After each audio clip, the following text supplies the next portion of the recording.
December 26, 1944, 12 noon, the village of Bastogne, Belgium. Lieutenant Charles Bogus sat in the commander's hatch of his Sherman tank and stared at the impossible. American paratroopers, emerging from foxholes like ghosts, thin, bearded, uniforms torn and filthy, eyes hollow from 7 days of siege, but alive. They were alive.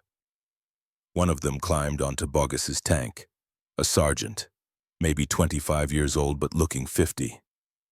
He grinned through a week's growth of beard. "You boys sure took your sweet time," Bogus laughed. The relief flooding through him was physical. Traffic was hell. Behind his tank, the rest of 4th Armored Division poured through the breach. More Shermans, half-tracks loaded with infantry, supply trucks, ambulances, the unstoppable tide of American armor that had covered 100 miles in 7 days. 7 days. Everyone had said it was impossible. Everyone had been wrong. Bogus keyed his radio. "Cobra King to 4th Armored Command. We've reached Bastogne. Contact established with garrison. Siege is broken. Repeat, siege is broken." The response came back immediately, static, cheering, someone crying. "Copy that, Cobra King. Well done. General Blackwood sends his congratulations." Blackwood, General Thaddeus Blackwood, the man who'd promised the impossible and delivered it.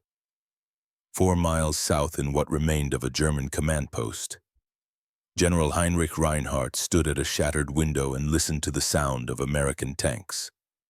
The sound was getting closer, had been getting closer for 7 days. He turned from the window, looked at his staff officers, young men mostly. The old professionals were dead or transferred to the Eastern Front where Germany needed them more. These boys looked terrified. They had reason to be. "Sir," one of them said. His voice shook slightly. "The Americans have broken through at Bastogne. 4th Armored Division is linking up with the Bastogne garrison. Our southern positions are collapsing." Reinhardt nodded slowly. He'd known this was coming. Had known for 3 days, really. Since the moment the first reports arrived about American forces moving north at speeds that defied every assumption about what American armies could do. He walked to the map table, studied the red arrows showing American advance, the blue circles showing German positions, the black X's where those positions had fallen. So many X's. Martelange, Warnach, Chaumont, a dozen smaller villages, all fallen, all overrun by American armor moving with a speed and violence that felt German. That felt like 1940 when Germany's panzers had sliced through France. But this was 1944, and the roles had reversed. Reinhardt picked up his leather map case, opened it, carefully placed the operational map inside. "Prepare to withdraw," he said. His voice was steady. 30 years of professional soldiering, 30 years of training to maintain composure even when your world is collapsing. "Sir, the orders from Army Group were to hold at all costs. The cost has been paid. We have nothing left to pay with." He closed the case, looked at his officers. "Gentlemen, 7 days ago, I believed the American paratroopers in Bastogne would surrender within hours. I believed any relief force would take 10 days minimum to organize. I believed we understood what American forces could and could not do." He paused. "I was wrong about all of it. The Americans did what we thought impossible. They moved an entire corps 100 miles in winter weather while maintaining combat operations. They broke through our defenses with a speed we once thought only German armies could achieve." One of the young officers spoke carefully. "Sir, what does this mean for the offensive?" Reinhardt looked at him, saw the hope in his eyes, the desperate need to believe this was just a setback, that the Ardennes offensive could still succeed. Better to tell him the truth now. "It means we've lost. Not just this battle, the entire offensive. The Americans have demonstrated they can respond faster than our planning assumed. Every assumption this operation was built on has been proven false." He picked up his map case. "Withdraw to secondary positions. Maintain order. Take care of the wounded. That's all we can do now." 7 days earlier, December 19th, 1944, 2:00 p.m., a schoolhouse in Verdun, France. The room smelled of chalk dust and old wood and the coffee that someone had managed to scrounge. 20 men crowded around a table, steam from their breath visible in the cold air despite the small fire burning in the corner stove. Maps covered every surface. Coffee cups sat among the maps, leaving ring stains on paper that showed the current crisis.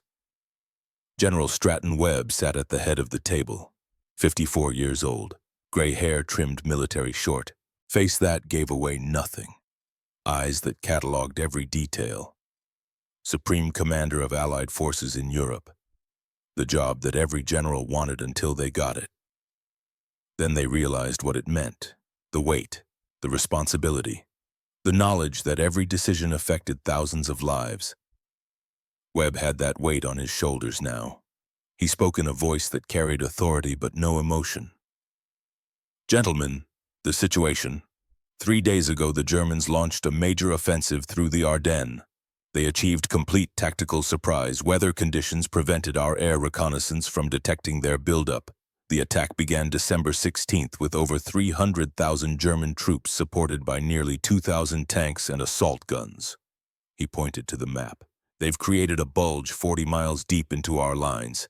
The objective appears to be Antwerp. If they reach Antwerp, they split our forces in two and capture our primary supply port. The strategic implications would be catastrophic. A British general, older decorated face lined with years of command, cleared his throat. And Bastogne. Webb's finger moved to a small dot on the map. Here, road junction, critical to the entire operation.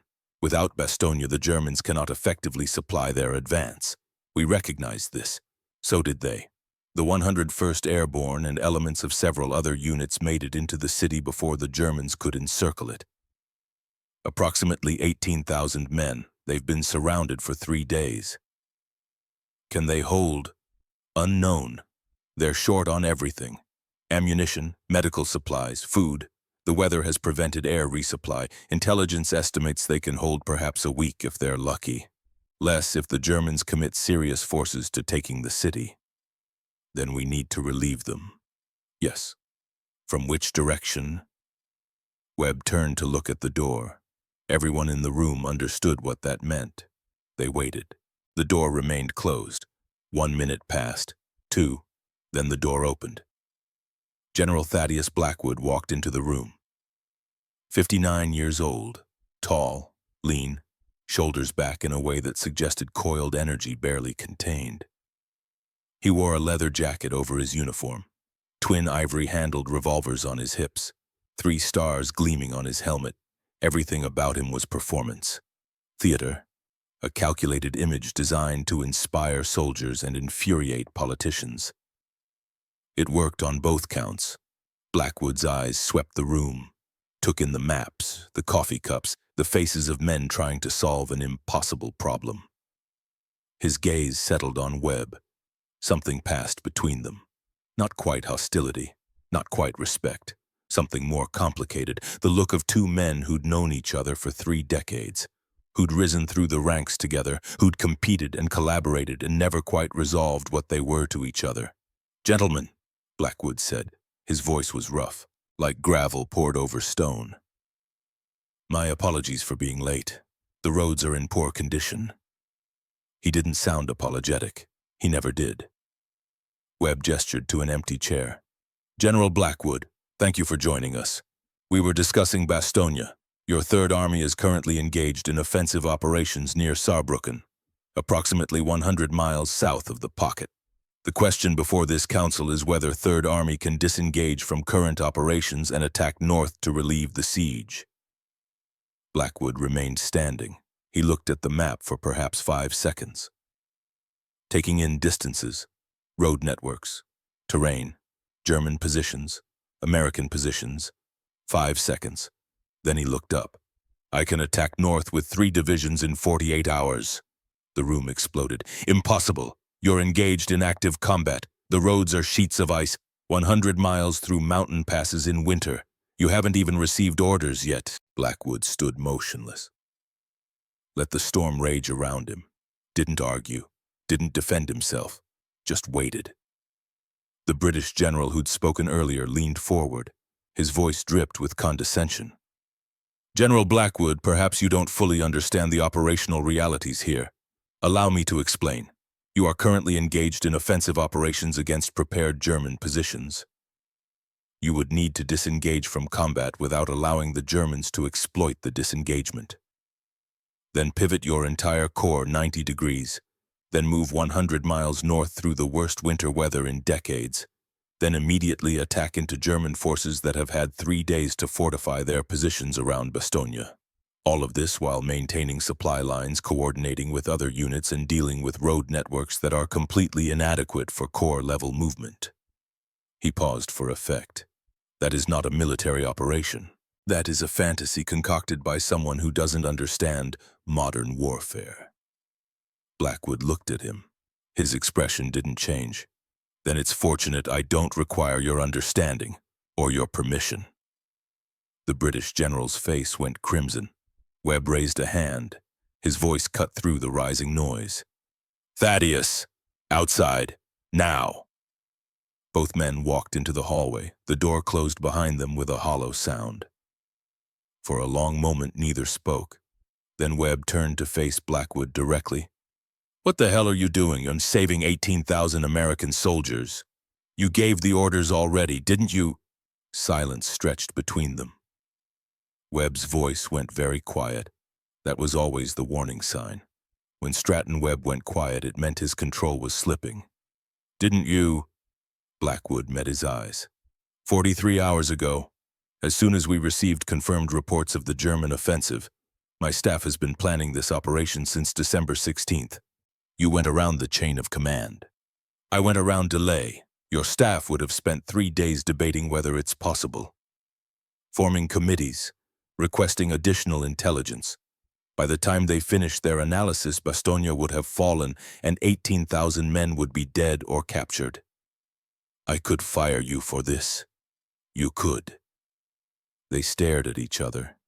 Two men who'd known each other since before either wore stars, who'd been junior officers together, who'd watched each other rise, who'd competed at every step, who needed each other despite the complications. But you won't, Blackwood said softly, because Bastogne is going to fall if someone doesn't do something right now, and I'm the only one who can get there in time. Webb's jaw tightened. A muscle jumped in his cheek. 48 hours, not 49, not 50, 48. Yes, sir. And Thaddeus, if you fail at this, if you lose those divisions attempting something that can't be done, I will relieve you of command personally. I will send you back to the States and you will never lead troops in combat again. Is that absolutely clear? Crystal. Webb opened the door, walked back into the conference room. Blackwood followed. Every eye turned to them. Webb sat down at the head of the table, gathered his maps with deliberate movements. General Blackwood will attack north with 3 divisions of 3rd Army. Objective relieve Bastogne. Timeline 48 hours from this moment. This council will provide all necessary support. Are there any questions? The British general opened his mouth. Webb looked at him. The general closed his mouth. Meeting dismissed. As the room emptied, Blackwood walked out without another word. Didn't wait for further instructions. Didn't argue with anyone who might try to change Webb's decision. Just left. Behind him, he could hear the arguments starting again. The British generals protesting. The American staff officers worrying about logistics. Blackwood didn't care. He had 48 hours. Actually, he had less than that because he'd already lost 43 hours preparing, but he'd done the math. It was enough. Barely. If everything went right, if nothing went catastrophically wrong, if his soldiers performed at levels that most commanders would consider impossible. Good thing Blackwood had spent 5 years teaching them that impossible just meant difficult. December 19th, 1944. 11:00 p.m. 3rd Army Headquarters, Luxembourg. The operations room blazed with light. Officers crowded around tables covered in maps. Radio operators sat at their stations coordinating with forward units. Telephones rang constantly, the air thick with cigarette smoke and tension. Outside, the rumble of engines, tanks, trucks, half-tracks, artillery pieces being limbered up. the sound of an entire army preparing to move. General Thaddeus Blackwood stood in the center of the chaos and studied the map with absolute focus. The map showed everything: current positions of Third Army units, German positions, roads, rivers, towns, terrain features, weather conditions marked in different colored pencils, and the route, 100 miles from Saarbrücken to Bastogne, through Luxembourg, into Belgium, through the Ardennes Mountains, in winter, while fighting the entire way.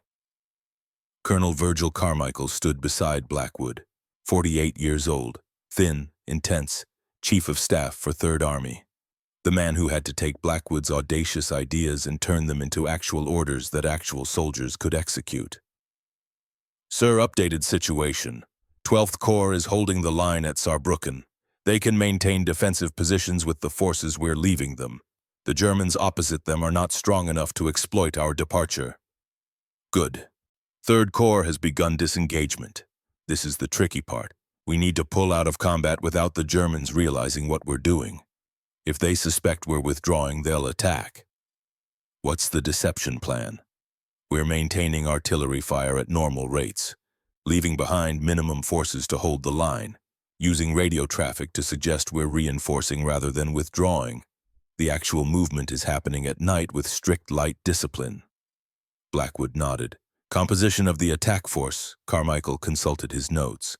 3 divisions from 3rd Corps, 4th Armored Division under Major General Montgomery Hale, 26th Infantry Division under Major General Willard Paul, 80th Infantry Division under Major General Horace McBride.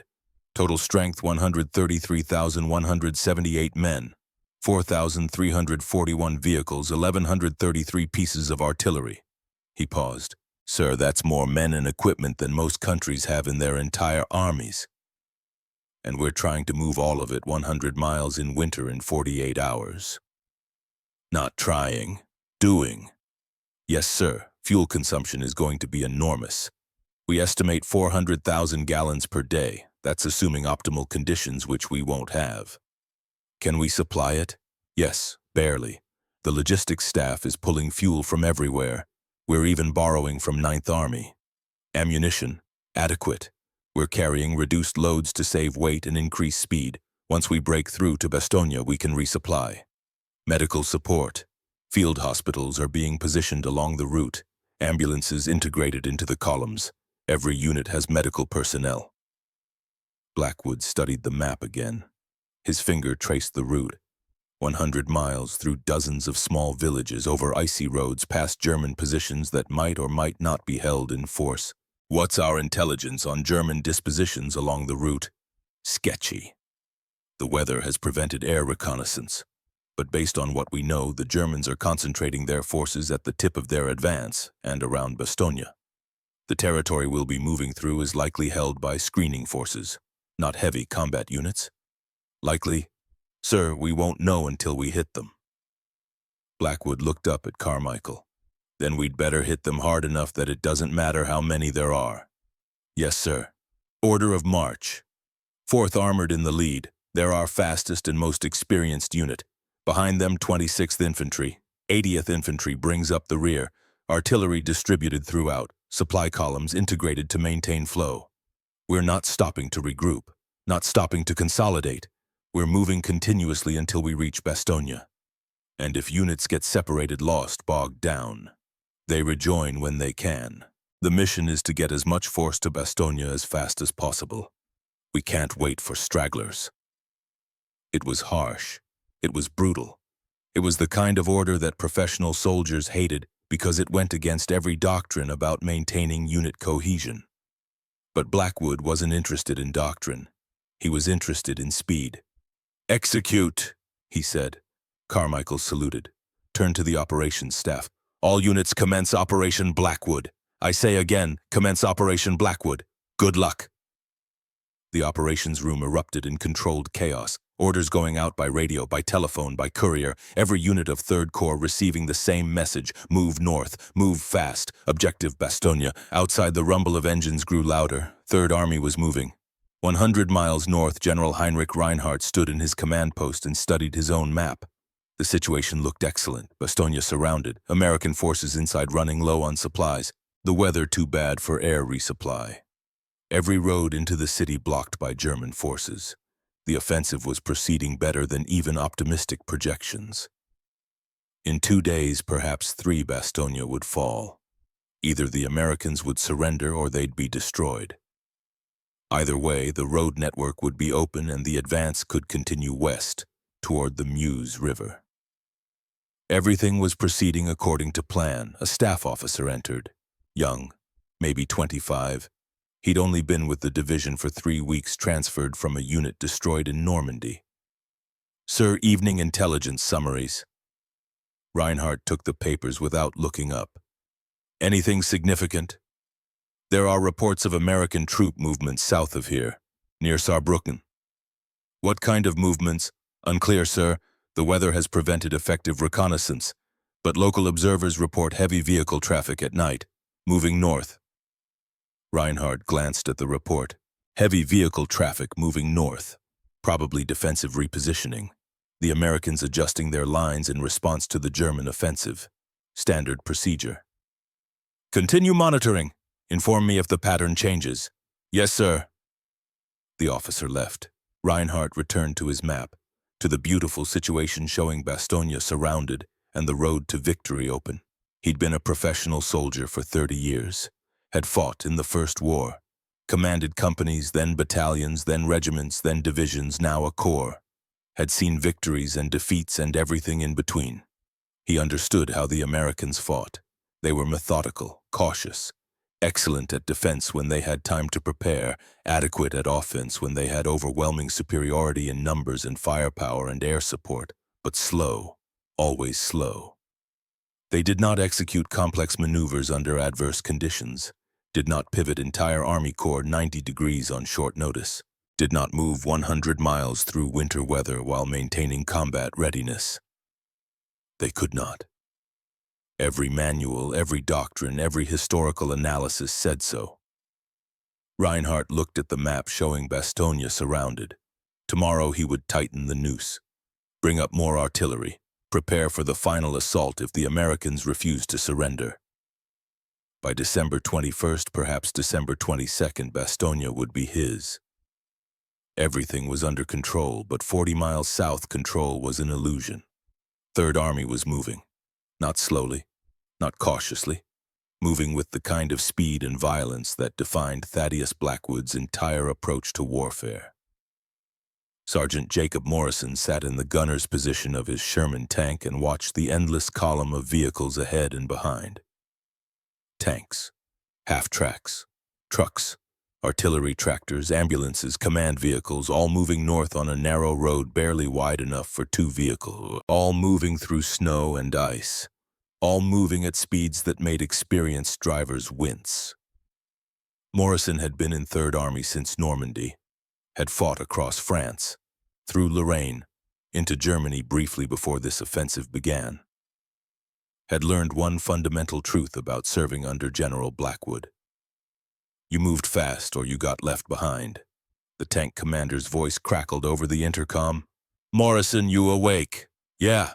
We've been moving for 6 hours. How much further you think?" "Don't know, don't care. We move until we stop." "That's Blackwood for you. Man thinks sleep is optional."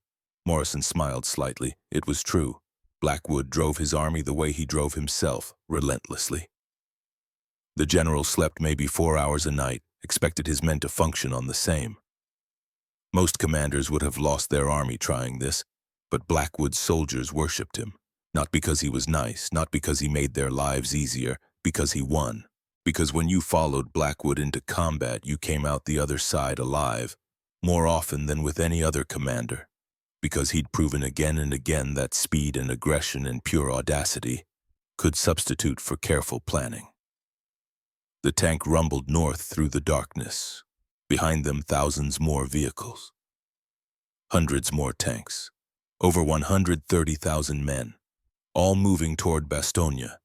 All moving at a pace that shouldn't have been possible. But Thaddeus Blackwood didn't care about possible. He cared about necessary. And right now, speed was necessary. December 20th, 1944. Field Marshal Ernst Bergmann sat in his headquarters and read intelligence reports with growing concern. 58 years old, thin to the point of gaunt, face lined with stress, commander of Army Group B, which meant he commanded the entire Ardennes offensive, the offensive that had been going so well, the offensive that might now have a problem. His intelligence officer stood across the desk, waiting, nervous. American force movements near Saarbrücken, Bergman said, looking up. Estimated 3 divisions moving north, combat speed. Intelligence believes this is 3rd Army. Yes, sir. Blackwood's army. Yes, sir. Bergman set the report down carefully. Every German general knew about Thaddeus Blackwood, the American who fought like a German, fast, aggressive, unpredictable, the only Allied commander who truly understood mobile warfare, the most dangerous Allied general. If Blackwood is moving north toward Bastogne, sir, our analysis suggests he cannot reach Bastogne in time. The distance is too great, the weather too poor, the roads inadequate. Even Blackwood cannot defy operational realities. Bergman looked at his intelligence officer. Young, smart, well-trained, also naive. I have fought on the Eastern Front, Bergman said quietly. I have seen what desperation can drive an army to accomplish. I have seen Soviet forces execute maneuvers that every textbook says are impossible. Not because they were supermen, because they had no choice. He stood, walked to the map on the wall. Blackwood has no choice. Bastogne must be relieved or 18,000 American soldiers die. When men have no choice, they find ways to do what cannot be done. He turned back to his intelligence officer. Inform Field Marshal Hartmann. Inform General Reinhardt. Inform all commands. American forces are moving toward Bastogne. Assume they will arrive sooner than projections suggest. Prepare accordingly. Yes, sir. After the officer left, Bergman stood alone with the map. If Blackwood reached Bastogne, the entire southern flank of the German offensive would be exposed. The supply lines running through the Ardennes would be threatened. The western advance would have to stop or risk being cut off. The offensive would fail. Everything depended on Bastogne falling before Blackwood arrived. Everything. Bergman picked up the phone, called Reinhardt directly. Heinrich, this is Ernst. You've seen the intelligence reports about American movements. Yes, sir. I don't believe they can reach us in time. Believe it. This is Blackwood. He'll do what everyone thinks he can't. Sir, even if he starts immediately, even with perfect conditions, he needs 7 days minimum. Then pray he doesn't have perfect conditions, because if he gets here in less than 7 days, we lose everything. Bergman hung up, stared at the map, at the delicate offensive that now hung by a thread, at the approaching American forces that might cut that thread. This was the moment, the pivot point, the place where campaigns succeed or fail. Bergman felt it in his gut. The Ardennes offensive had perhaps 3 days left to succeed. After that, Blackwood would arrive, and everything would change. December 21st, 1944. Morning. 3rd Army had been moving for 36 hours. They'd covered 50 miles, half the distance to Bastogne, in a day and a half. Through winter weather, on icy roads while maintaining combat readiness, it was operationally insane. It was working. Blackwood stood in the back of a moving command half-track and studied maps as the vehicle bounced along frozen roads. Around him, his staff tried to work while being thrown against the walls with every pothole. Carmichael hung onto a strap with one hand and held a radio handset with the other. Sir, 4th Armored reports they've reached Arlon. Encountering light German resistance. Screening forces only. They're pushing through. Casualties. Minimal. The Germans aren't set up for serious defense this far south. They were expecting us to need days to organize. Good. What about 26th and 80th? Maintaining pace. Some vehicles breaking down due to speed and conditions, but we're leaving recovery teams to handle them. Main body continues to advance. Fuel situation, critical but manageable. We're burning through reserves faster than planned, but the supply columns are keeping up, barely. Blackwood looked at the map. 50 miles covered, 50 to go. Order to all units, increase speed, push harder. Carmichael stared at him. Sir, we're already pushing past safe operational limits. Safe doesn't save Bastogne. Fast does. Search, execute. Carmichael relayed the order. Throughout Third Corps, drivers pressed accelerators harder. Tanks increased speed on roads that were barely passable. Half-tracks pushed past their recommended cruising speed. Vehicles slid. Some crashed. Some broke down. But the Army kept moving, because Thaddeus Blackwood had given an order. And his soldiers would follow that order until their vehicles literally fell apart. That was the Third Army way.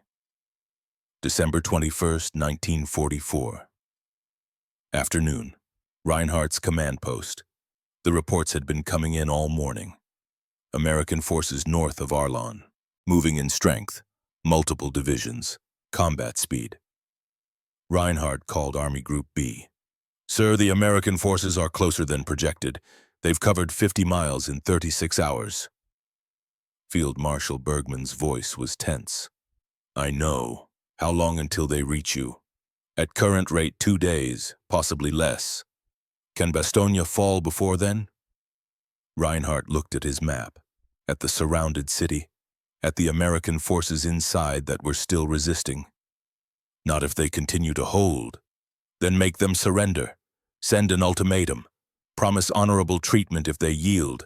Threaten annihilation if they don't. Sir, do it now, Heinrich. We're out of time. The line went dead. Reinhardt set the phone down, called his staff. Draft a surrender demand. Formal. Offer honorable terms. Make it clear that continued resistance is futile. Yes, sir. 2 hours later, 2 German officers walked under a white flag toward American lines at Bastogne. They carried a typed document, a formal demand for surrender. They believed they were offering mercy. They were actually offering proof that Germany was desperate. December 22nd, 1944. 11:30 a.m., Bastogne. Colonel Aldrich Brennan stood in his command post, a basement in a shot-up building, and read the German surrender demand. 47 years old, thin, tired, acting commander of all Allied forces trapped in Bastogne. For 6 days his men had been surrounded, running low on everything, fighting off German attacks. Watching their perimeter shrink, waiting for relief that might never come.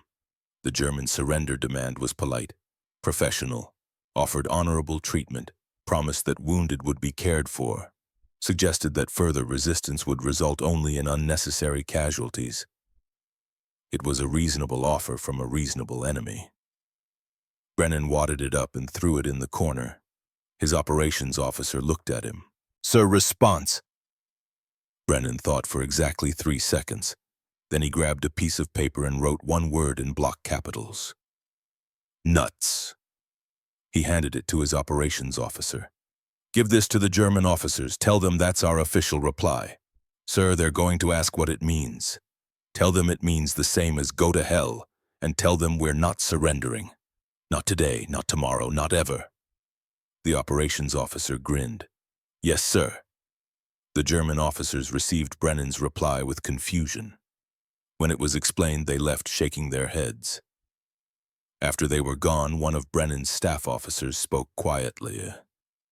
Sir, that was brave, but are we sure relief is coming?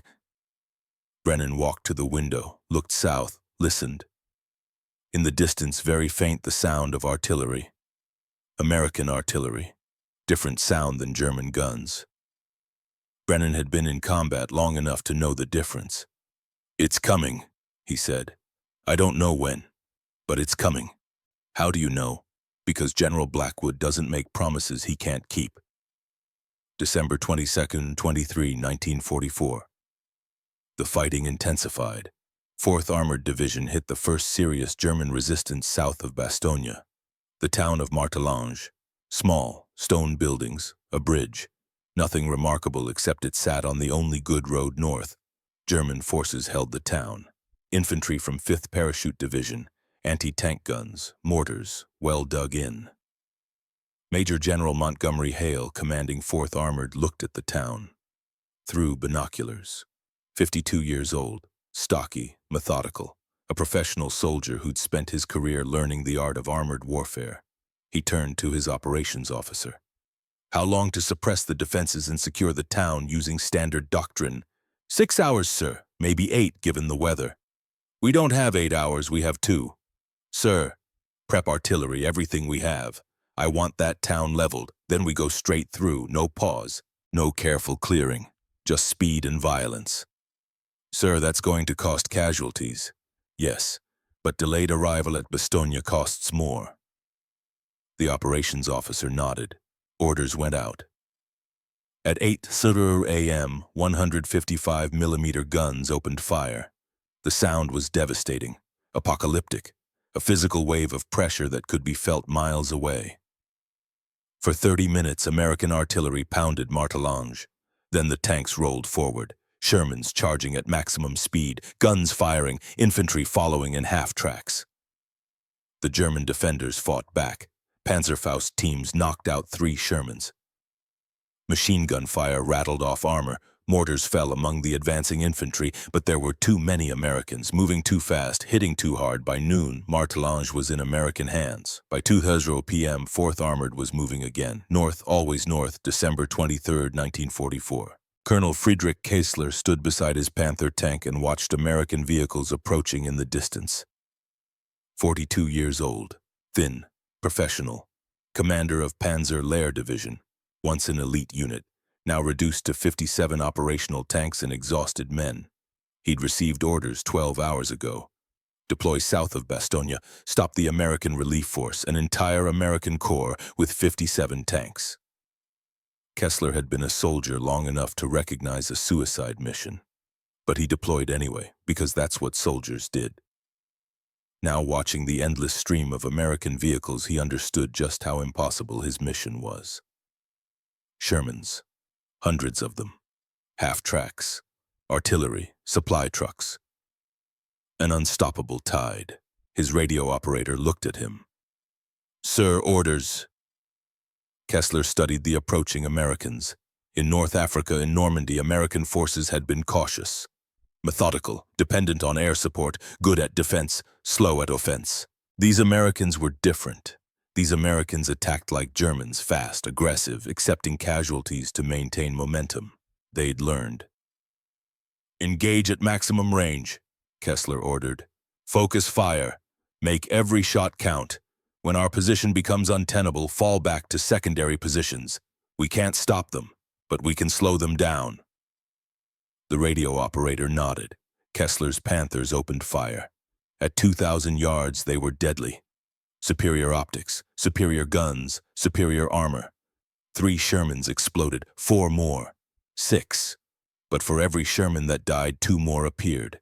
American artillery began falling on German positions, devastating concentrations, obliterating dug-in tanks. American infantry flanked. Engineers breached obstacles, more tanks pushed through. The battle lasted 6 hours. By nightfall, Kessler's 57 tanks had become 19. He called Field Marshal Bergman directly.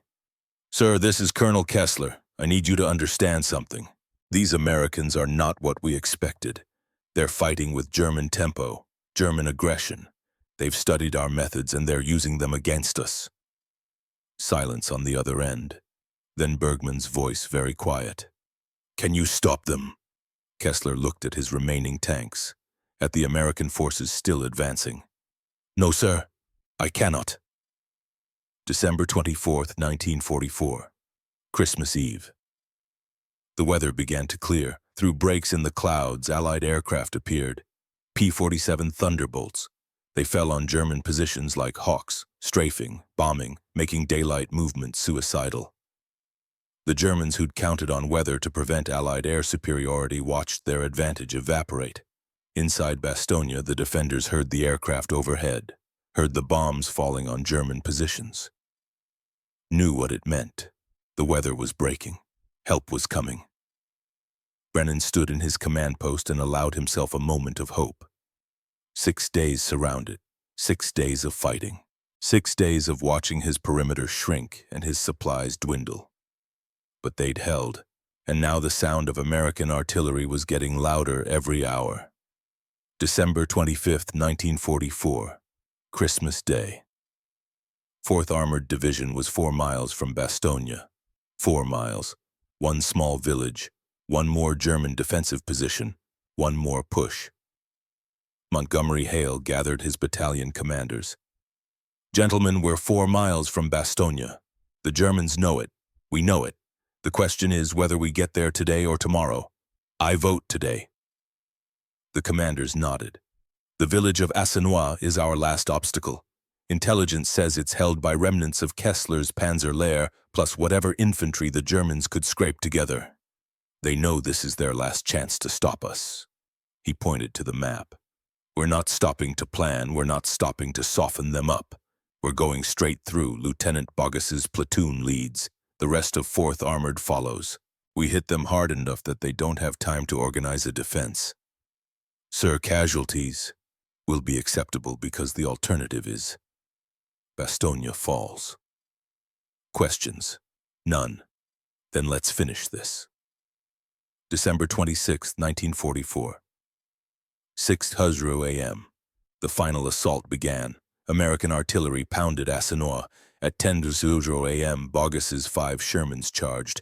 German defenders fought back. Panzerfausts, anti-tank guns, small arms. 1 Sherman took a hit and burned. The other 4 kept moving. Through the village, over barricades, through German positions, out the other side, into open ground, and there 1 mile ahead, American positions. Bastogne. Bogus keyed his radio. His voice shook slightly. Cobra King to 4th Armored. We're through. I repeat, we're through. Making contact with friendly forces now.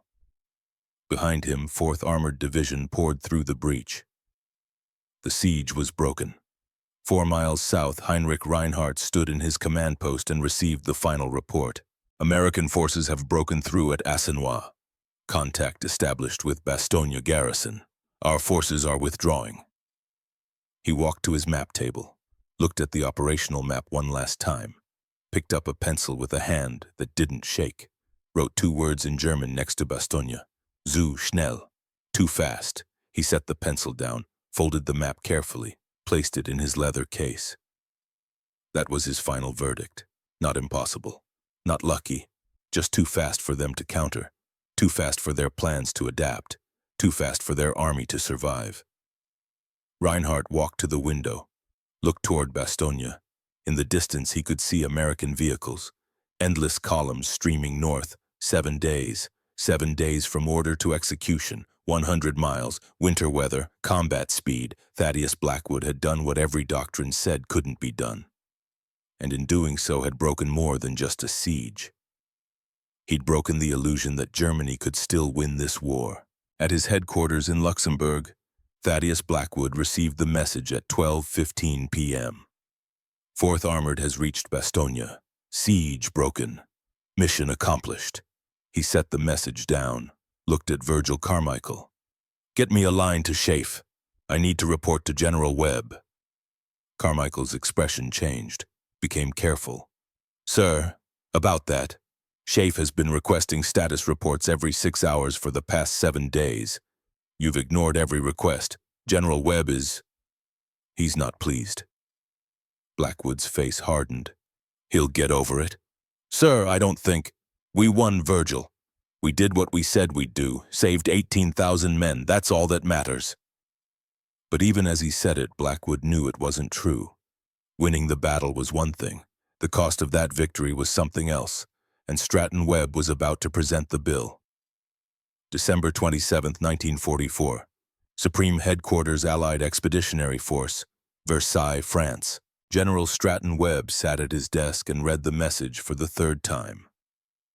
4th Armored Division reached Bastogne 12:15 hours December 26th. Siege broken. Garrison relieved. Estimated casualties 3,000 American forces. German casualties estimated 10,000 plus. 3rd Army prepared to continue offensive operations eastward. Victory, total, undeniable, historic. Thaddeus Blackwood had done the impossible again. Webb set the message down, picked up his coffee. It had gone cold hours ago. He drank it anyway. 4:00 a.m., and he'd been awake since midnight, reading reports, trying to process what Blackwood had accomplished, trying to understand his own reaction to it. He should be celebrating, should be grateful, should be proud. Instead, he felt a complex mixture of emotions that he couldn't quite name. Relief, yes. 18,000 men saved. Respect, certainly. What Blackwood had done was extraordinary, but also anger, frustration, something that felt uncomfortably like jealousy. Blackwood had gone around him, had ignored protocols, had maintained radio silence for 7 days, while Webb fielded increasingly angry calls from British generals and politicians demanding to know what the hell was happening with Third Army. Had made Webb look like he didn't control his own commanders, and worst of all, had been right to do it. Webb picked up the telephone, dialed Third Army headquarters. The call connected. "General Blackwood's office. This is General Webb. Put Blackwood on immediately." "Sir, General Blackwood is in conference with—" Webb's voice went very quiet. "I don't care if he's in conference with God Almighty. Put him on this phone right now, or I will personally fly to Luxembourg and we will have this conversation in person, and neither of us will enjoy that." A pause. Then Blackwood's voice, rough, unbothered. "Stratton, good morning. Report to SHAEF headquarters, today, 1400 hours. Is that sufficiently clear? I'm in the middle of coordinating follow-up operations. The Germans are retreating and 1400 hours, not a minute later." Webb hung up, sat in the quiet office, thought about what he was going to say to Blackwood, thought about what he should say versus what he wanted to say, thought about 35 years of friendship and rivalry and the complicated dance they'd been doing since they were junior officers. This was going to be unpleasant. At 1400 hours precisely, Blackwood walked into Webb's office. He wore his combat uniform, the leather jacket, the ivory-handled pistols, mud still caked on his boots. He looked like he'd come straight from the field, because he had. Webb sat behind his desk, every button fastened, every crease perfect. The contrast between them couldn't have been more obvious. "Sit down," Webb said. Blackwood remained standing. "I'd prefer to stand, sir." "That wasn't a request." Blackwood sat. For a long moment neither spoke. The silence stretched, became uncomfortable. Then Webb opened a folder on his desk. "Let me make sure I understand the sequence of events. On December 18th, approximately 60 hours before the Verdun conference, you gave preliminary orders for Third Army to prepare for a 90-degree pivot and forced march north." "Yes, sir." On December 19th at the Verdun conference, you announced you could attack in 48 hours, which you could only do because you'd already started preparations without authorization. "Yes, sir." For the next 7 days, you maintained near-total radio silence with SHAEF. You ignored repeated requests for situation reports. You conducted operations without coordinating with this headquarters or informing me of your progress.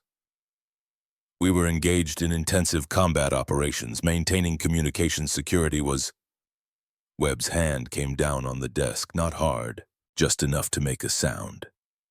Don't pretend this was about communication security. You deliberately cut contact because you didn't want anyone questioning your decisions. Because you knew if you kept me informed, I might have ordered you to slow down, to consolidate, to operate within established doctrine. Blackwood said nothing. Webb's voice dropped, became colder. You went around the chain of command. You violated every protocol we have about coordination and reporting. You made me look like I don't control my own generals. Do you have any idea how many calls I've fielded from British commanders demanding to know what was happening, from Churchill himself? I saved 18,000 American lives. That is not the point. Webb was standing now, the careful control slipping. The point is trust. How can I command Allied forces if I can't trust my senior commanders to follow orders, to keep me informed, to work within the system we've established? Blackwood stood as well. You want to talk about trust, fine. I'll tell you about trust. I trusted that if I'd asked for permission, you would have said no. Or maybe, or let's form a committee to study it. I trusted that your staff would have spent 3 days debating whether it was possible while Bastogne fell and men died. You don't get to make that decision. Someone had to. They stood facing each other across the desk. Two men who'd known each other for decades, who'd competed at every level, who'd never fully resolved what they were to each other. Webb spoke first, his voice controlled again, but with an edge like broken glass. I could relieve you of command right now. Send you back to the States. Court-martial you if I chose. Your career would be over. You could. Give me one reason why I shouldn't. Blackwood met his eyes. Because you need me. Because when something impossible needs to be done, I'm the one who does it. Because every other general in this theater fights by the book, and sometimes the book is wrong. And because if you fire me now, every soldier in this army will know you punished success. Webb sat down slowly. His face revealed nothing. Get out of my office. Sir, I said get out. Blackwood turned, walked to the door, his hand on the handle. He stopped, spoke without turning around. For what it's worth, Stratton, I'm sorry I made your job harder. That was never my intent. He didn't wait for a response, just left. Webb sat alone in his office, stared at the closed door, thought about what he should have said, what he wanted to say, what he couldn't say, that Blackwood was right, that the victory mattered more than the protocol, that Webb was angry not because Blackwood had done something wrong, but because he'd done something Webb hadn't thought possible, that underneath the anger was something worse, jealousy, pure, simple, corrosive jealousy. Blackwood got the headlines, the glory, the legend. Webb got the paperwork, and that truth, that small, petty truth, made Webb angrier than the protocol violations ever could. January 10th, 1945. The Ardennes offensive had collapsed. German forces in full retreat. The Bulge eliminated. Casualties on both sides horrific, but the strategic situation clear. Germany had gambled everything on one last offensive, and lost. Third Army led the pursuit. Blackwood driving his forces eastward with the same relentless speed that had relieved Bastogne. At SHAEF headquarters, Webb coordinated the broader offensive, managed the politics, dealt with Churchill and Montgomery and de Gaulle and all the competing egos and national interests. He and Blackwood communicated through staff officers now, through written orders, through the formal channels of military hierarchy. They didn't speak directly. It was easier that way. January 18, 1945, near Ohrdruf, Germany. The soldiers of Third Army had seen a lot of combat. France, Belgium, Luxembourg, Germany. They thought they'd seen everything war could show them. They were wrong. The smell hit them first. 2 miles from the camp, soldiers in the lead tanks noticed it. Something wrong in the air, something that made men who'd fought through Normandy go quiet. Major General Montgomery Hale stood in the turret of his command tank and tried to identify the smell. Failed. Just knew it was bad. By the time they reached the camp's entrance, everyone knew this wasn't a military target. The gates stood open. The guards had fled days before taking anything valuable and leaving behind what they couldn't carry. The prisoners. Hale dismounted from his tank, walked through the gates, and stopped. Couldn't process what he was seeing. Bodies, dozens of them, stacked like cordwood beside what looked like a large oven. Other bodies scattered in the snow. Some had been dead for days, others looked like they'd died that morning. The living walked among the dead, skeletal figures in striped uniforms, moving like automatons, eyes that had seen too much to register surprise or hope or any human emotion. One of them approached Hale. A man, maybe, hard to tell under the layers of filth and starvation. He spoke in German, then French, then Polish, finally English. American. Hale couldn't speak, just nodded. The man's face didn't change. No smile, no relief, just a slight nod of acknowledgement. You are late, the man said. Many are dead, you are late. Then he walked away. Hale stood frozen. Around him his soldiers were arriving, looking around. Some were crying, some vomiting, some just standing in shock. Hale found his voice. Get medical personnel here, now. Every ambulance we have. Field hospitals, get them here. He pulled his radio operator close. Get me General Blackwood, immediately. 20 miles away, Blackwood received the call, listened to Hale's report. His face, normally expressive, went completely blank. I'm on my way, he said. Don't let anyone disturb the site. Don't let anyone clean anything up. This needs to be documented, all of it. He turned to Carmichael. Get photographers, every camera we have. Get journalists, anyone with a camera. I want this place recorded in excruciating detail. Sir, because people are not going to believe this unless they see it. And even then, some won't believe. So we document everything, every body, every building, every piece of evidence. Do it now. Within 2 hours, Blackwood stood at the entrance to Ohrdruf concentration camp. For a long moment, he didn't move, just looked at the bodies, the crematorium, the surviving prisoners, the physical evidence of systematic murder on an industrial scale. Blackwood had been a soldier for 37 years, had seen men die in combat, had ordered men into situations where he knew some wouldn't come back. This was different. This wasn't war, this was something else, something he didn't have words for. He turned to the mayor of the nearest town. The man had been brought to the camp by American military police. Did you know this was here? The mayor, a middle-aged man in a suit, shook his head vigorously. No, we knew nothing. This was SS. We had no knowledge. Blackwood looked at him for a long moment. You're going to walk through this camp, every building, every section. You're going to look at every body, and then you're going to bring every able-bodied adult from your town here. They're all going to see this. But we didn't know. You chose not to know. There's a difference. Now you're going to face what you allowed. By evening, hundreds of German civilians were being brought to Ohrdruf. Men, women, the elderly. Blackwood made them walk through the entire camp, past the bodies, past the crematorium, past the barracks where prisoners had lived in conditions that defied description.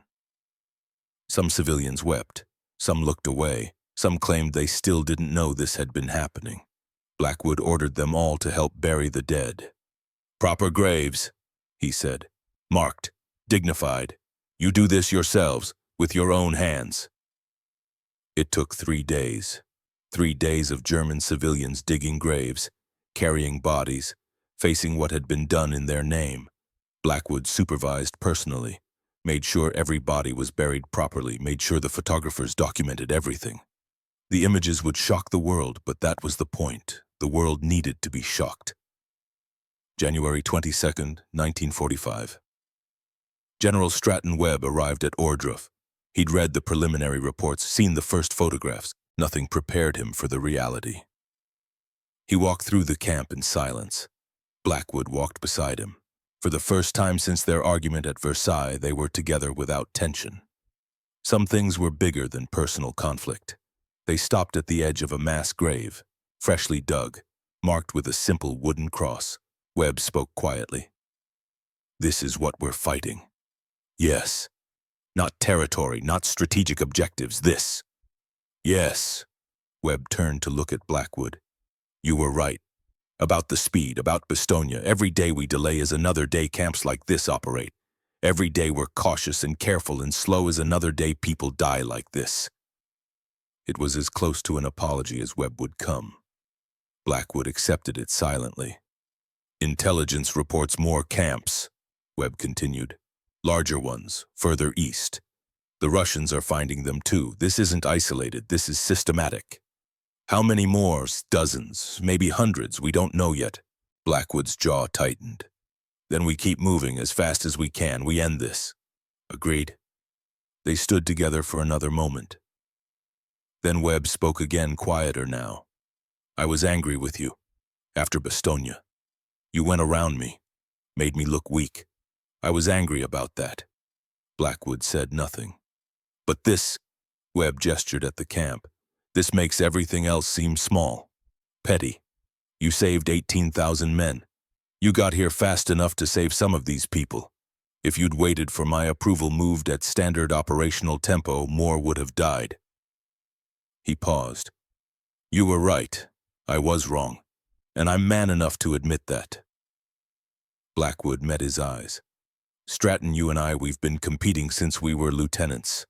That's not going to change, but this is bigger than us, bigger than career advancement or glory or who gets the headlines. This is why we're here. I know. They walked back toward their vehicles. For a brief moment, the rivalry was gone, replaced by shared purpose. But the moment wouldn't last, couldn't last, because underneath the shared purpose were 3 decades of complicated relationship that neither man knew how to resolve. January 25, 1945. Third Army discovered another treasure, this one different from the horrors of Ohrdruf. A salt mine near Merkers, sealed. Protected by SS troops who fought to the death rather than surrender. When engineers finally broke through the entrance, they found something breathtaking. Gold, paintings, sculptures, religious artifacts. Cultural treasures looted from across Europe. Rembrandt, Vermeer, Michelangelo, all stored in a salt mine, preserved, catalogued, waiting. Blackwood stood in the mine and looked at masterpieces stacked against stone walls. Centuries of human achievement that had nearly been lost. He gave immediate orders. Secure this site. No one enters without authorization. Get art experts here. Military police. I want every item catalogued and protected. Within days, the discovery made international headlines. The general who'd saved Bastogne had now saved irreplaceable art. Blackwood's legend grew. At SHAEF headquarters, Webb read the reports and felt the familiar twist in his gut. Pride that the treasures had been secured. Frustration that it was Blackwood's name in every headline. And underneath the jealousy he couldn't quite kill. He picked up the phone, called Carmichael.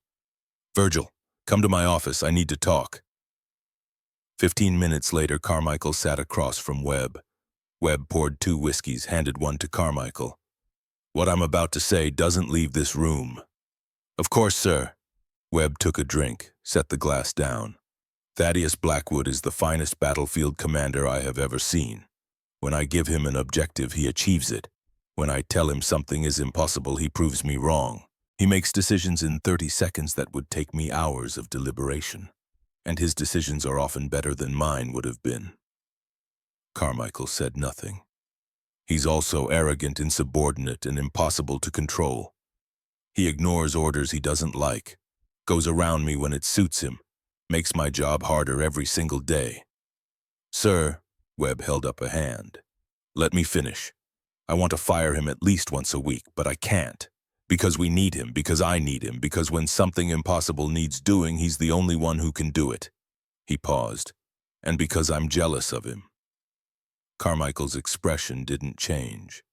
Sir, jealousy is natural when... It's not natural, it's petty. I'm Supreme Commander of Allied forces in Europe. I coordinate millions of men. I deal with Churchill and Stalin and de Gaulle. I manage the largest military operation in history. But when I read the newspapers, the headlines are about Blackwood. The soldiers talk about Blackwood. History will remember Blackwood. He finished his whiskey. And I hate that. I hate that I care about that, but I do. Carmichael spoke carefully. Sir, if it helps, I don't think General Blackwood realizes how you feel. He realizes, he just doesn't care. That's the worst part. He doesn't need approval. Doesn't need recognition. He just needs the mission. Everything else is noise to him. Sir, may I offer an observation? Go ahead. You and General Blackwood need each other. You provide him with resources, political, cover the grand strategy. He provides you with victories. You're frustrated because you want to be in the field commanding armies. He's frustrated because he has to deal with headquarters and reporting requirements. But neither of you could do what you do without the other. Webb was quiet for a long moment. That's what makes it complicated, Virgil. I respect him. Genuinely respect him. Admire him even. He's everything a combat general should be. But I also envy what he has. The freedom, the action, the glory. Have you told him this? Of course not. Maybe you should. What would I say, Thaddeus? I'm jealous of your success even though we're on the same side. That's not a conversation between generals. That's therapy. Carmichael smiled slightly. Sir, sometimes the conversations we need most are the ones we least want to have. After Carmichael left, Webb sat alone in his office. Thought about having that conversation with Blackwood. About saying out loud what he felt, but he wouldn't. Some things were easier left unsaid, some truths were better buried. February through April 1945, the war ground toward its conclusion. Allied forces drove deeper into Germany from the west. Soviet forces closed from the east. The Third Reich collapsed in sections. Third Army continued to lead the American advance, Blackwood pushing harder than ever, taking casualties, taking ground, taking prisoners by the tens of thousands. Webb coordinated it all, managed the politics, dealt with the complexities of managing a coalition. They communicated through staff officers, through written orders, through the formal machinery of command. They didn't speak directly, easier that way, less complicated. But Carmichael, working with both men, saw what neither wanted to acknowledge. They needed these conversations, needed to clear the air, needed to say out loud what had been unspoken for 3 decades. He tried again with Blackwood, visited Third Army headquarters in early April, found Blackwood in his tent studying maps. "Sir, may I speak frankly? You always do, Virgil. You and General Webb, the tension between you, it's eating at both of you." Blackwood didn't look up from his map. "What tension? We work together fine. Sir, you barely speak to each other. All communication goes through intermediaries. That's not fine." Blackwood finally looked up. "Virgil Stratton Webb is brilliant. Better administrator than I'll ever be. Better at managing the political complexities. Better at seeing the strategic picture. He coordinates armies. I just fight them. But I'm better at killing Germans, and he knows it, and that bothers him. Does that bother you? Should it? I'm asking if it does." Blackwood considered. "Sometimes. We were friends once. Before the war, before the competition got serious, simpler then. We could just be 2 officers who liked arguing about tactics over beers. Could you be friends again? After the war? I don't know. Probably not. Too much has happened, too much unresolved. So you'll just not talk about it. Seems to be working so far. Sir, with respect, it's not working. You're both carrying this weight, both frustrated, both unable to say what needs to be said." Blackwood returned to his map. "Maybe some things are better left unsaid. Maybe we just finish the war and go our separate ways and leave it at that."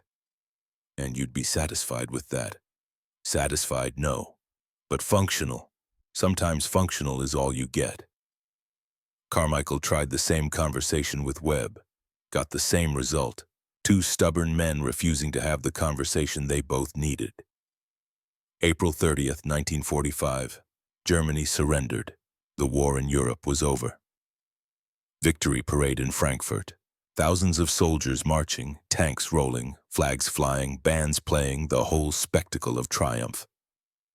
At the reviewing stand, generals gathered. Webb stood at center. Supreme Commander.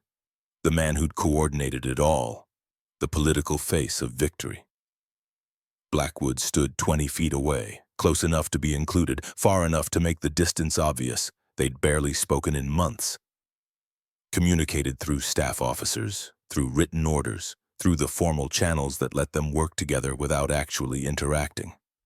The parade passed, soldiers cheering, civilians crying with relief. Webb watched with a face that revealed nothing. Blackwood watched with the same careful neutrality. 2 men who'd worked together to win a war, who'd made each other better even as they drove each other crazy, who'd saved countless lives through their combined efforts. And who stood 20 feet apart, unable to bridge the gap. After the parade, there was a reception. Politicians, journalists, generals from a dozen nations, champagne, speeches, photographs. At one point, Webb and Blackwood found themselves standing next to each other, polite distance maintained. Blackwood spoke first. "Well done, Stratton, on everything." "You as well, Thaddeus." Silence. Then Blackwood spoke again. "We should talk. About everything. Clear the air. Say what needs to be said." Webb looked at him, wanted to say yes, wanted to have that conversation, to resolve the tension, to address 3 decades of complicated partnership. But the moment felt too large, the weight of unspoken words too heavy. "Later," Webb said, "when things settle down, when we have time." Of course, later. But they both knew later might never come. They finished their champagne, made excuses about other obligations, drifted to opposite sides of the room. The distance remained, and would remain, because some conversations are too difficult even for men who'd faced everything war could throw at them. June 1945. Occupation duty. The fighting was over, but the work continued. rebuilding, administering, managing millions of displaced persons, hunting war criminals, establishing order from chaos. Webb prepared to return to the United States. New assignment, Pentagon, the next phase of a distinguished career. Blackwood remained in Germany, Bavaria sector. Not a punishment exactly, just a posting, keeping him in uniform, giving him something to do. They spoke on the telephone once. Formal, professional, distant. The Bavarian sector requires coordination with, I understand the requirements, Stratton. Good. Report weekly to Schaeff. Yes, sir. Click. A conversation that said everything and nothing. After hanging up, Webb sat at his desk and felt the weight of unsaid words. Blackwood did the same in Bavaria, two men who needed to talk, who wouldn't, who'd won a war together but couldn't win this smaller personal battle. December 9th, 1945, near Mannheim, Germany. General Thaddeus Blackwood was hunting. A few days' leave, needed to clear his head. The war was over, but peace felt stranger than combat. At least in combat you knew what you were supposed to do. Peace was more complicated. The Jeep rounded a curve on an icy road. The truck appeared from nowhere. 2.5-ton cargo truck. Driver lost control, sliding sideways across the road. No time to react, no time to do anything. The impact crushed the Jeep's passenger compartment. The driver died instantly. Neck snapped on impact. Blackwood survived. Barely. Broken neck, severed spinal cord, paralyzed from the neck down. They pulled him from the wreckage, rushed him to Heidelberg Military Hospital, performed emergency surgery to stabilize the fractures, gave him morphine for the pain, told him the prognosis. The doctor, a Major Young, competent, spoke carefully. General, I need to be direct with you. The spinal cord is completely severed at C4. That means paralysis from the neck down. You'll retain limited head and neck movement, some respiratory function, though you'll be vulnerable to pneumonia. But your arms, legs, torso, there's no nerve function below the injury site. Blackwood took this in with the same calm he'd taken battlefield casualty reports. Will I recover any function? No, sir. With current medical knowledge, spinal cord injuries of this severity are permanent. How long do I have? The doctor hesitated. That depends on many factors: infection, pneumonia, blood clots, pressure, sores. With intensive medical care, some patients live for months, perhaps longer. And the realistic prognosis, sir? Doctor, I've been a soldier for 37 years. I've told men they're dying. Don't soft pedal this. How long? The doctor met his eyes. Weeks, sir. Maybe days if complications develop quickly. The body isn't designed to handle this level of injury. Everything becomes a threat. A small infection can kill. A blood clot can kill. Even lying still can kill through pressure, sores, and pneumonia. Blackwood nodded slowly. Thank you for your honesty. After the doctor left, Blackwood lay in the hospital bed and stared at the ceiling. 59 years old, 37 years in the army, 2 wars, countless battles, led thousands of men, saved thousands of lives, and it ended like this. In a bed, unable to move, waiting to die. There was a strange peace to it. No more decisions to make, no more battles to plan, no more weight of command pressing down on him. Just waiting. And time to think. About what he'd accomplished, what he'd failed at, what he'd left unsaid, especially what he'd left unsaid. December 10th, 1945, morning. The nurse, a German woman, maybe 30, hired because she spoke English, entered the room. General, you have visitors, 7 men, officers from 3rd Army. Shall I send them in? How many can this room hold comfortably? In 3, perhaps 4. Send them in 3 at a time, then. Don't want to crowd the place. The officers came in shifts, stood at attention beside his bed, trying not to cry, trying not to show how seeing their general, the man who'd seemed invincible like this, affected them. Virgil Carmichael came first with 2 colonels. Sir, Carmichael said. His voice was steady, but his eyes were red. The entire army is praying for you. Blackwood smiled slightly. Even that small movement hurt. Tell them to save their prayers for men who need them. I've had a good run. Sir, the doctors say with proper care. The doctors are being optimistic. We both know how this ends, Virgil. Silence. One of the colonels, a young man maybe 35, spoke carefully. Sir, if there's anything we can do. There isn't, but thank you. Montgomery Hale came in the second group, the man who'd commanded 4th Armored, who'd broken through to Bastogne. He stood beside the bed and didn't speak for a long moment. Then, Sir, what we did at Bastogne, that was the proudest moment of my life, leading that division, following your orders, knowing we were doing something that would be remembered. You executed perfectly, Montgomery. Every man in that division did, because you made us believe we could, sir. Blackwood looked at him. No, you already believed. You just needed someone to give you permission to show it. They talked about Bastogne, about the march, about the breakthrough, about the 7 days that had changed history. They didn't talk about the future. There wasn't one. After the last visitor left, Blackwood lay alone, thought about his soldiers, the men he'd led, the victories they'd won together, thought about what it meant to command, to push men hard, to demand everything from them, to sometimes send them to their deaths. Thought about whether he'd done it right, decided he had, not perfectly, but right enough. December 11th, 18th, 1945. The days blurred together. More visitors, staff officers, soldiers who'd served under him, a few reporters who somehow got past security. Blackwood received them all, told stories, made jokes about his condition. At least I don't have to worry about getting enough exercise. Pretended he wasn't dying. Some visitors were easier than others, but one visitor never came. Stratton Webb. Blackwood asked about him once, trying to sound casual. Anyone heard from General Webb? Carmichael, visiting for the 4th time that week, hesitated. He's in Frankfurt, sir. Final preparations before returning to the States. Staff meetings, logistics, the occupation bureaucracy.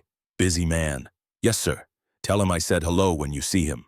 I will, sir. But they both knew Webb wasn't coming. Couldn't come. Couldn't face this. And Blackwood understood. Some men face death easily. For others, it's the hardest thing. Not cowardice. Just different temperaments. Different kinds of strength.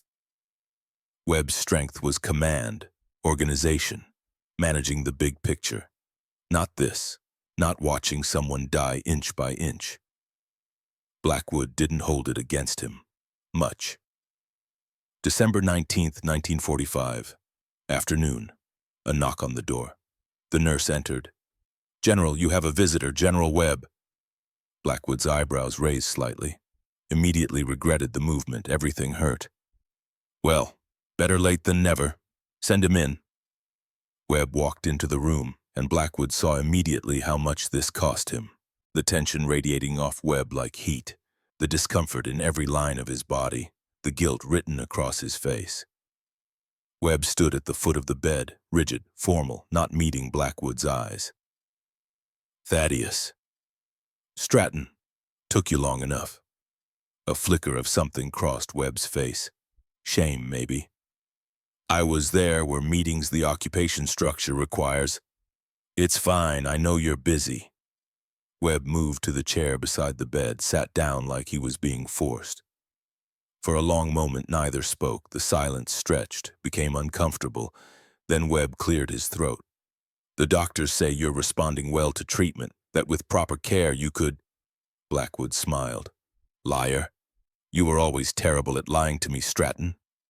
Webb's careful composure cracked. Thaddeus, it's okay. I know how this ends. We both do. No point pretending otherwise. Webb looked away. I should have come sooner. You're here now. That's what matters.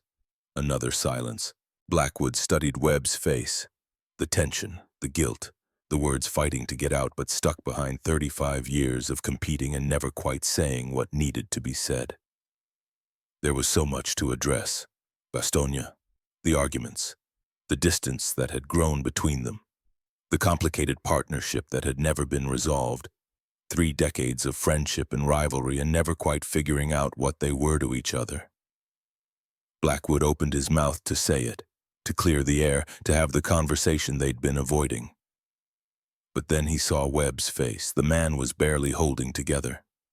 One honest conversation about feelings and regrets and what they meant to each other that would break him completely. So Blackwood made a choice. He kept it light.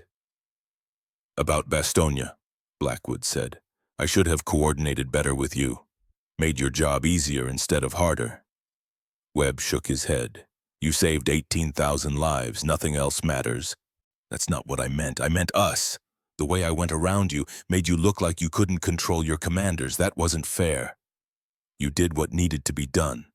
Maybe, but I made your life hell doing it. I'm sorry for that." Webb stood abruptly. "Get some rest. I'll come back tomorrow. We'll talk more then."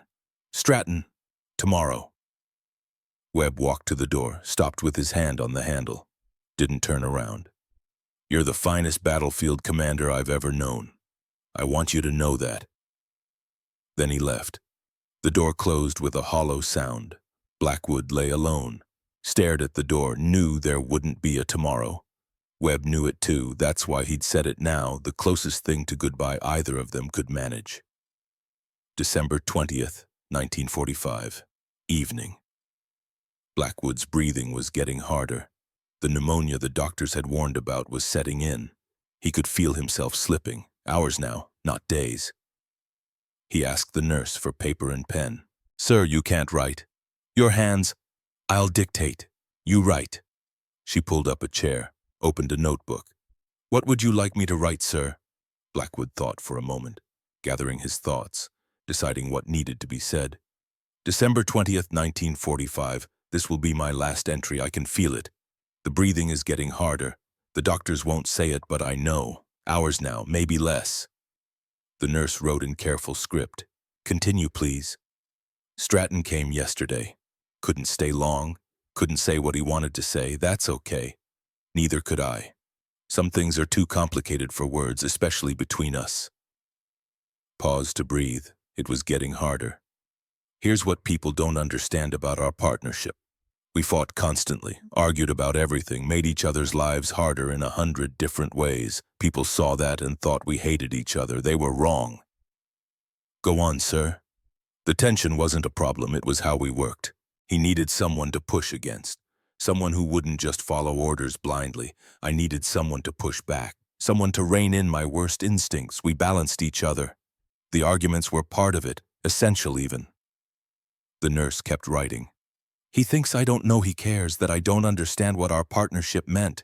He's wrong. I always knew. From Verdun to Bastogne to every argument in between, I knew." Blackwood's breathing was labored now, each word an effort. "We said it all without words in every battle we won together. Every disagreement that made us both sharper. Every victory that neither of us could have achieved alone. That's enough. It has to be enough. Because it's all we're going to get. Is that all, sir? One more thing. If Stratton reads this when he reads it, because Virgil will make sure he does tell him this." Deep breath. Painful. "Tell him he was right about one thing. We should have talked. Really talked. Said what needed to be said. But tell him he was wrong about another thing.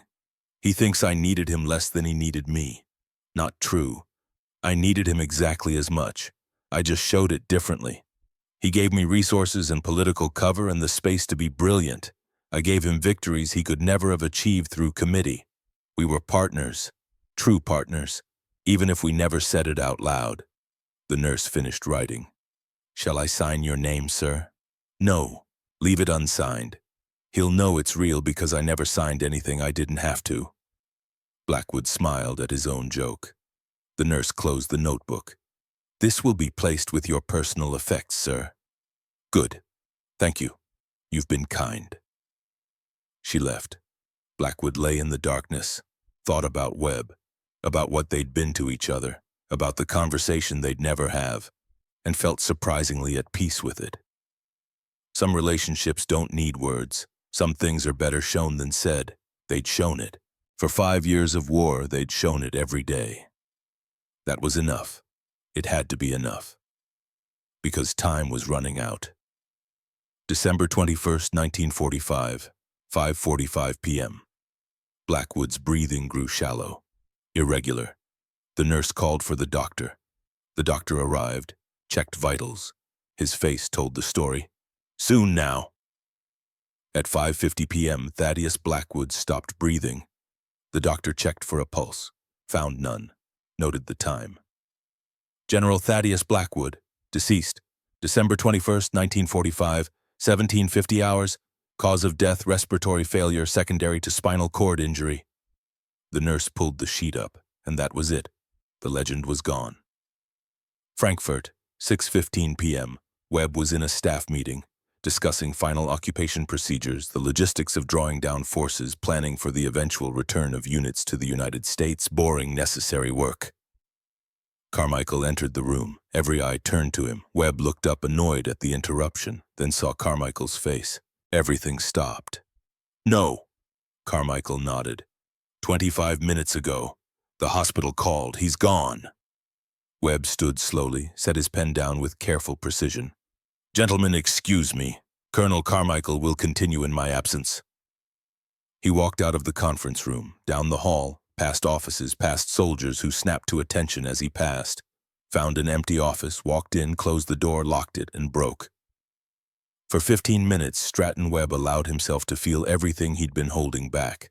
The regret, the guilt, the anger at himself for waiting too long, the grief for a friendship he'd never properly acknowledged, the loss of a partner he'd never fully appreciated while the man was alive, the only man who'd ever really pushed him, really challenged him, really made him better, and now he was gone. Webb sat in the empty office with his head in his hands and not polite tears, not the composed grief of a public figure, the ugly, wrenching sobs of private pain. When it was over, when he'd emptied himself of everything, he stood, straightened his uniform, wiped his face, composed himself, walked back out into the hallway, back to the conference room. "Gentlemen, I apologize for the interruption. Where were we? Professional, controlled, perfect. No one would have known, but Carmichael knew. Everyone who knew Webb well enough knew. Something had broken inside him, and it would never be whole again." December 24th, 1945, Christmas Eve, Luxembourg American Cemetery, Blackwood's funeral. Thousands attended, soldiers from Third Army, every officer who'd served under him, enlisted men who'd followed him from Normandy to Germany, generals from across Europe, reporters, photographers, civilians from liberated towns. The casket was draped with an American flag. An honor guard stood at attention. A military band played. Webb delivered the eulogy. He stood at the podium, looked out at the crowd, thousands of faces watching him, spoke in a voice that carried across the cemetery. General Thaddeus Blackwood was a soldier. From his first day in uniform to his last breath, he was a soldier. He understood war not as theory but as practice, not as strategy but as action. He won battles others thought impossible. He saved lives others had given up for lost. He led from the front. He demanded everything from his men and gave even more himself. Pause. Breath. He was... Webb's voice cracked. Barely perceptible, but there. He was irreplaceable. The crowd was silent. Webb finished the eulogy, professional, proper, controlled. He spoke of duty, honor, service, leadership, the public words, not the private truth, not the complicated relationship, the arguments, the jealousy, the respect, the partnership that neither of them had ever fully acknowledged. Those words stayed locked inside. After the ceremony, after the rifle salute and the playing of taps and the folding of the flag, after the casket was lowered into the ground, people came to offer condolences. Webb shook hands, accepted sympathies, maintained perfect composure, then walked away from the gravesite. Alone. Carmichael followed at a distance, watched as Webb's shoulders began to shake, watched as the man who'd maintained control through the entire funeral finally broke again. Carmichael approached carefully. "Sir." Webb turned. His face was wet with tears. 35 years, Virgil. 35 years I knew him, competed with him, worked with him, and I never told him. Told him what, sir? What he meant. That he was the best commander America ever produced, that I was jealous of his abilities, that I needed him more than I wanted to admit, that despite all the arguments and tension and difficulty, he was my partner, my equal, my... Webb couldn't finish. Carmichael put a hand on his shoulder. He knew, sir. How could he know I never said it? Some things don't need to be said, they're shown. In actions, in trust, in the way you work together. Webb shook his head. That's what I told myself. That we didn't need to talk. That the professional relationship was sufficient, but it wasn't sufficient. And now it's too late. He's gone, and I never... He looked back at the grave. I thought we had time. After the war, after things settled down, I thought we'd have that conversation eventually. Clear the air. Say what needed to be said. Sir. But we didn't. And now I have to live with that, for the rest of my life, knowing I waited too long. January 1946. Webb prepared to return to the United States, packing up his office, sorting through papers, closing out the European chapter of his life. A package arrived, Blackwood's personal effects. Webb opened it slowly. Inside medals, photographs, letters, and a notebook. Webb opened the notebook, saw entries in a woman's handwriting. Dated. The last entry dated December 20th, 1945. He began to read, and with each line felt something shift inside him. December 20th, 1945. This will be my last entry. I can feel it. The breathing is getting harder. Hours now, maybe less. Stratton came yesterday, couldn't stay long, couldn't say what he wanted to say. That's okay. Neither could I. Some things are too complicated for words. Here's what people don't understand about our partnership. We fought constantly, made each other's lives harder. But that was how we worked. The tension wasn't a problem, it was essential. He needed someone to push against. I needed someone to push back. We balanced each other. Webb stopped reading, closed his eyes, took a breath, continued. He thinks I don't know he cares, that I don't understand what our partnership meant. He's wrong. I always knew.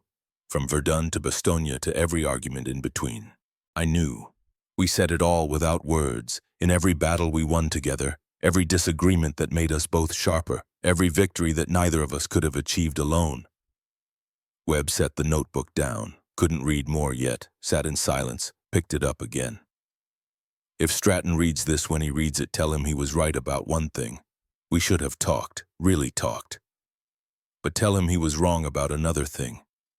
He thinks I needed him less than he needed me. Not true.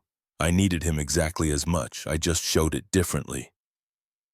Webb finished the entry, set the notebook down carefully, sat for a long time, then picked up a pen, began to write his own response, a letter that no one would read, that would go in his private papers. Thaddeus, I read your diary today. Thank you for leaving it for me. You gave me something I didn't deserve, absolution. You knew, you always knew, and I spent months thinking I'd failed you by not saying what needed to be said. But you didn't need me to say it. You just needed me to show it. And I did, didn't I? In my way, I gave you resources, political cover, the authority to do what you did best. I kept the bureaucrats and politicians off your back so you could be brilliant. I let you break rules when breaking rules was necessary. I defended you even when you made my life hell. That was how I said it. You're right. The tension was how we worked. Pushing against each other, balancing each other. You provided the speed and audacity. I provided the strategy and stability. Together we were something neither of us could have been alone. I wish I'd told you that, to your face, in words, but you knew. And I'm grateful for that. Grateful that you understood what I couldn't say. Grateful that you didn't need the words. But I needed to say them. And now all I have is this letter that you'll never read. I'm sorry, old friend. Sorry I waited. Sorry I thought we had more time. Sorry I couldn't face saying goodbye properly. But know this. You were the finest general I ever knew, the best partner I ever had, and I was better because of you. I hope that's enough. It'll have to be.